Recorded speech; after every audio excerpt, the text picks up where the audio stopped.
welcome back. This is Wayne Madsen with the Wayne Madsen Report, this Sunday Roundup, and we're joined tonight by special guest John Edward Hurley. And Dan from Tennessee, you had made mention of the malfeasance in the court system, and John, you were answering that question. So why don't you? He was talking about plea bargains, and yes. And I was adding settlement agreements and so on. I had because I still do a lot of investigative work here in Washington, and I had the Innocence Project lawyer, he at one of my meetings at the press club. So we were going over some of the statistics, and of course they found, I think it was, I'm not sure, but I think it was at least a third of the capital crimes that were found to be, it's like 250 of them so far, have at least a third, possibly a half of the capital crimes that were ended up, the defendant was exonerated because of DNA. Right. They had pled guilty. And the reason that they had pled guilty, of course, was because they were used to the court system, and they knew that they weren't fooling about them going to kill them. You see what I mean? In other words, when the prosecuting attorney said, you either take this plea bargain or you go to trial, and essentially they were saying, we'll kill you, you see, because we'll electrocute you. So there's a case right now in Arizona with that Brewer, the governor of Arizona, has, where everybody knows that the guy is innocent because he's been DNA proved innocent. But they have a 3-member commission or something, and they agreed with him. But of course, in order to be released on parole, you have to say that you did it. You see what I mean?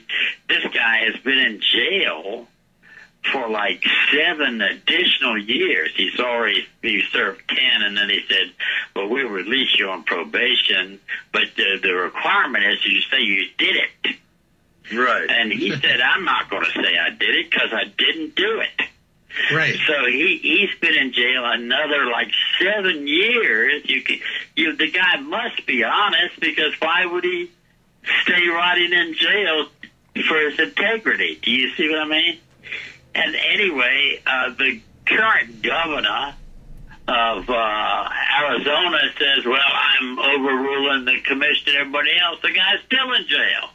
Right, right. I mean, and we know with Blagojevich's predecessor, Governor George Ryan, serving time in jail basically because he called the prosecutors and police out on misconduct in Chicago and in Springfield, and it was Patrick Fitzgerald that went after him because he was talking about Fitzgerald's buddies. So we've had 2 governors of Illinois, one Republican and one Democrat, who took on these vested interests. One in jail, and the other one they want to put there. We need to take all the governors and all the congressmen and kick them out and throw Mexicans in their jobs. And well, Governor Ryan, just to add to him, Governor Ryan was reviewing the court record in addition to Wayne's remarks. When Governor Ryan when he was governor, was reviewing these wacko cases that put together clearly.